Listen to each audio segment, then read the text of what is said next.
Hello, everyone. Thank you for coming out for another edition of our special Endzone Club, which is nothing more than a youth leadership huddle where we get former professional athletes and leaders and mentors, people from different walks of life that are dedicated to unlocking the inner leader in the kids. I know every week we have really been reaching out to the athletes and giving a lot of life advice. But tonight I wanted to increase the bandwidth of our conversation, and I wanted to talk to more than just the athlete, because for the casual kid, the gamer, the band member, the kid that works with their hands, the graphic designer, you guys also matter.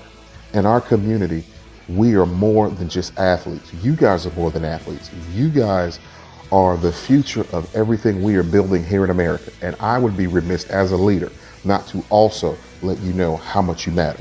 If you look at what we've been through in this pandemic, it's the essential workers, the nurses, the frontline people, the firemen, those in the medical field. Those are the ones that have kept us going. We're more than athletes. You guys matter. But whether or not anyone has told you tonight, each of you were born with certain leadership capabilities.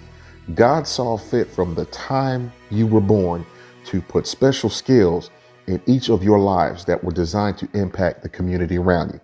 Some of you guys now have leadership in you that maybe you don't see it. Maybe you're a class clown and people are drawn to you.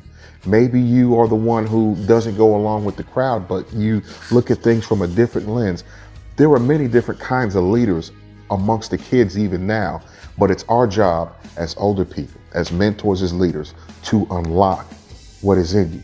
I wanted to have this conversation with you guys tonight because you won't always be young.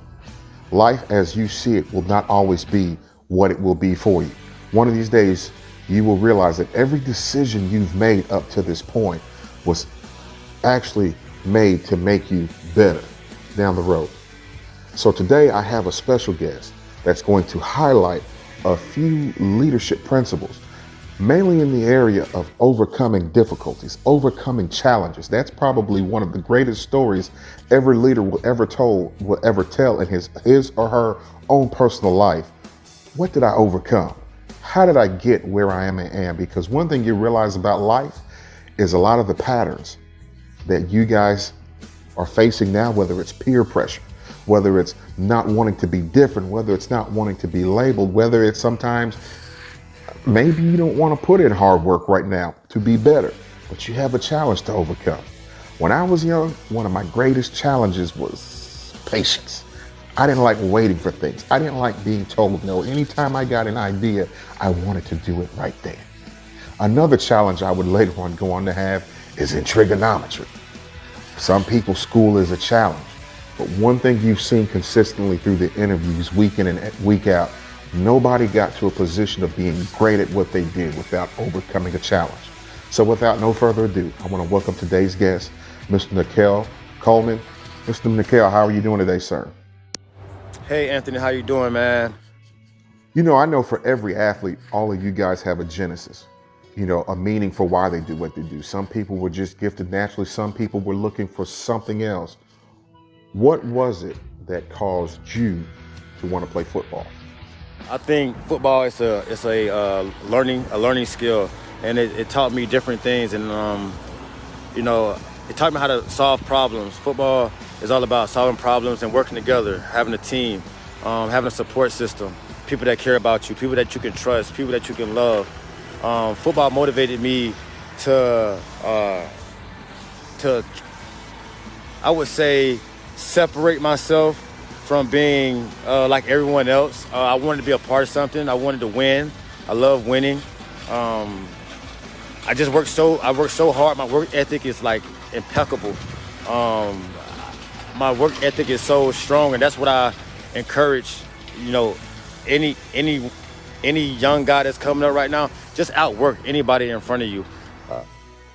While we're on the topic of football also, do you mind kind of sharing how important motivation was to you? Wake up in the morning with a purpose. Wake up in the morning with intent, and things will work out for the best. And for the most part, it worked out for me. And don't let nobody tell you that you can't do anything. You can do anything you put your mind to.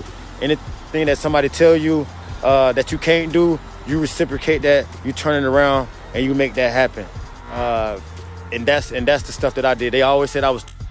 Last but not least, Mr. Nickell, we've been on a topic today about overcoming challenges. We know that everybody has had some kind of challenge they overcame. Was there any specific challenge you encountered, maybe anything people said about you, about things you couldn't do? Is that something you can relate with, and maybe you mind sharing it with the kids for a few minutes?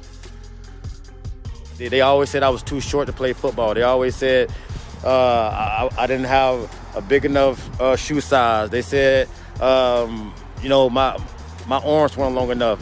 That doesn't mean anything. It's about the heart you got on the inside. It's about that. It's about that heart that's pumping in the inside, and the mental capacity that you got. And that's what kept me going, and that's what motivated me. USC taught me how to prepare for like life, and like when it came to football, like they taught me how to prepare for games, like taking notes, attention to detail, like really living through preparation. We're gonna out prepare everybody. That's why we're gonna win.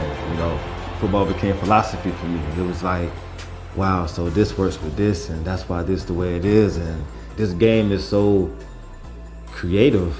It's like we all independent contractors, but we all working on the same plan. You know what I'm saying? So it's just it's great. It's fun. Hey, what's up, boys? You ready today? You ready to ride today? Hey, dog. All we need is each other today, dog. We don't need nobody else. Anyway, we want to give you a shout out today, Mr. Coleman. Thank you for taking the time to come out and talk with the kids. But hey, young men and women, if you've heard nothing else from today's conversation, embrace your challenges. I had also a challenge of speaking in front of people. I was probably one of the shyest kids you probably would have ever met. But in order to get to this position where I am now in the military, as a leader, as a community leader, as someone who works with kids and people all day long, so many personalities, I had to overcome my fear of speaking in front of people. I want to give you a little homework assignment before we go on next week, before I see you next week. But I want you to think about one challenge in your life that's holding you back from being a better student, being a better person, being a better child. What's something that's keeping you back from doing more than what you're doing? Look at that challenge and look at ways that you can overcome that challenge. Now you'll begin to see the basis of leadership. Most of what you're going to do as a future leader is you're going to see challenges, you're going to see needs, you're going to see issues, and you're going to spend time addressing that issue. Well, guys, until next week, make sure you tune in to our Endzone Club, same time every Saturday during the months of June and July. And if you interact with us, you will get some free merchandise. Well, until next week.